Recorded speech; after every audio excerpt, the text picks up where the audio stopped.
नमस्कार, India news देख रहे हैं आप। मैं हूं आपके साथ आकांक्षा राजपूत। बुलेटिन की शुरुआत बड़ी खबर के साथ करते हैं, क्योंकि यूपी की 7 विधानसभा सीटों पर एक के बाद एक रुझान सामने आ रहे हैं। बड़ी जानकारी इस वक्त आप तक पहुंचा रहे हैं और इन 7 सीटों में से 6 पर बीजेपी आगे चल रही है और एक सीट ऐसी जिस पर निर्दलीय आगे है। बड़ी खबर से रूबरू आपको करा रहे, माफ कीजिए, मल्हनी सीट से सपा के लकी यादव अब फिलहाल आगे चल रहे हैं। नौगावा सादात से बीजेपी प्रत्याशी आगे हैं। बड़ी जानकारी इस वक्त आप तक पहुंचा रहे हैं। इंडिया न्यूज पर सबसे तेज नतीजे आप देख सकते हैं, पल पल के अपडेट्स आप तक पहुंचा रहे हैं।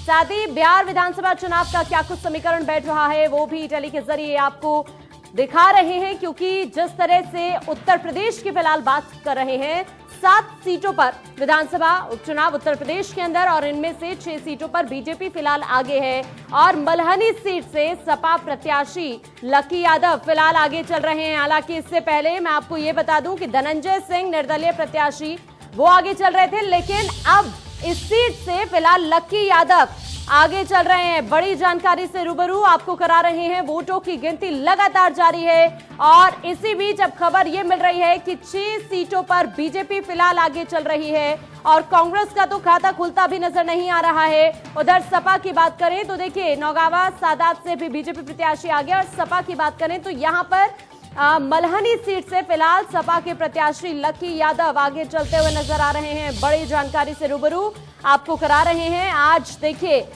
साफ हो जाएगा कि आखिरकार इन 7 सीटों का परिणाम क्या कुछ रहता है। 403 सदस्य वाली विधानसभा की ये 7 खाली सीटें जिन पर उपचुनाव का परिणाम आज सामने होगा और ये आपको पल पल की अपडेट इंडिया न्यूज पहुंचा रहा है। आपको ये बता दें कि देखिए, मल्हनी सीट वो सीट है जहां पर अब फिलहाल सपा के प्रत्याशी लकी यादव आगे चल रहे हैं। इससे पहले धनंजय सिंह आगे चल रहे थे मल्हनी सीट से, लेकिन बाकी की जो 6 सीटें हैं उन पर फिलहाल बीजेपी आगे चलती हुई ये बड़ी खबर से रूबरू आपको करा रहे हैं। उधर मैं आपको ये भी बता दूं कि देखिए, समाजवादी पार्टी के जावेद आब्दी को बीजेपी की संगीता चौहान ने पीछे छोड़ दिया है।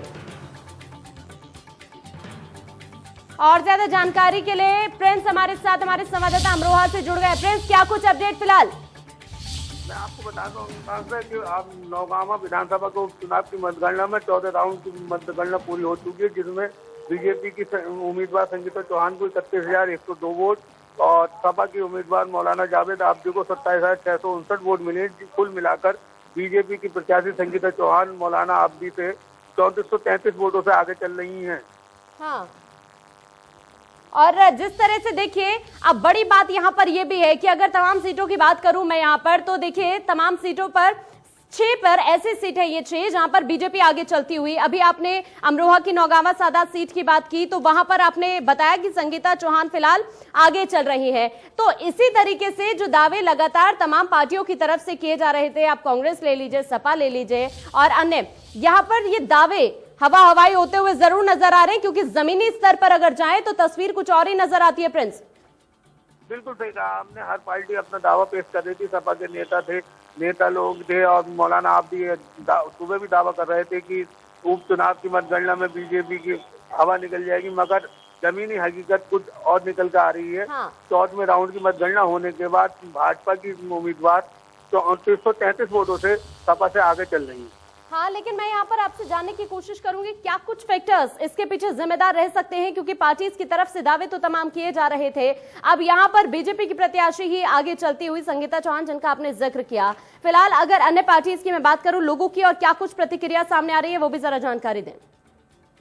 मैं आपको बता दूं, जो प्रतिक्रिया इस पर आ रही है, कुल मिलाकर ये है कि सबसे बड़ी बात ये संगीता चौहान को चेतन चौहान की मृत्यु की सहानुभूति मिल रही है और दूसरी बात, यहाँ ना तो चुनाव में सपा के कोई सत्तावान नेता ने जनसभा करी थी, सिर्फ योगी आदित्यनाथ जी यहाँ जनसभा करी थी भाजपा की। हाँ बिल्कुल, और देखिए जिस तरह से जिक्र आप भी कर रहे हैं, बीजेपी के तमाम बड़े नेता नजर आए। मुख्यमंत्री योगी आदित्यनाथ की आप बात कर लीजिए या फिर उप मुख्यमंत्री, तमाम लोग वहां पर नजर आ रहे थे। पूरी तरह से कोशिशें की जा रही थी। क्या कुछ मुद्दे आप देख रहे हैं हावी होते हुए जनता पर आपको नजर आए हैं वहां पर? विकास कर रहा है यहाँ चेतन चौहान जी ने रहते हुए अपने कार्य करवाए थे, उनकी हाँ। संगीता चौहान को कामयाबी मिल रही है। हाँ। लेकिन जिस तरह से विपक्ष की भूमिका रही है, देखिए इन यहाँ पर परिणामों का असर बीजेपी पर पड़े या ना पड़े, लेकिन विपक्ष पर परिणामों का असर जरूर पड़ता हुआ नजर आने वाला है प्रिंस, क्योंकि इससे दिशा और दशा दोनों ही बदलती हुई राजनीति की उत्तर प्रदेश की जरूर नजर आने वाली है। बिल्कुल सही कहा आपने। इस चुनाव की मतगणना के बाद प्रदेश की राजनीति की दिशा और दशा दोनों बदलती हुई नजर आएंगी। जहां विपक्ष ये कह रहा था कि उस चुनाव में भाजपा की करारी हार होगी और विपक्ष जीतेगा, वहीं उसका उल्टा हो रहा है। भाजपा अपनी बढ़त बनाए हुए है। बिल्कुल, और जिस तरह से ये नतीजे आज सबके सामने होंगे, इनसे कहीं ना कहीं जो गठबंधन की संभावनाओं की परख है वो भी जरूर सामने होगी।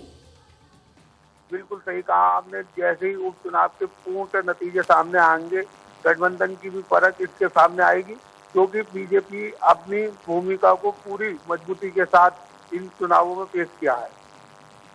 ठीक है, आपका शुक्रिया। तमाम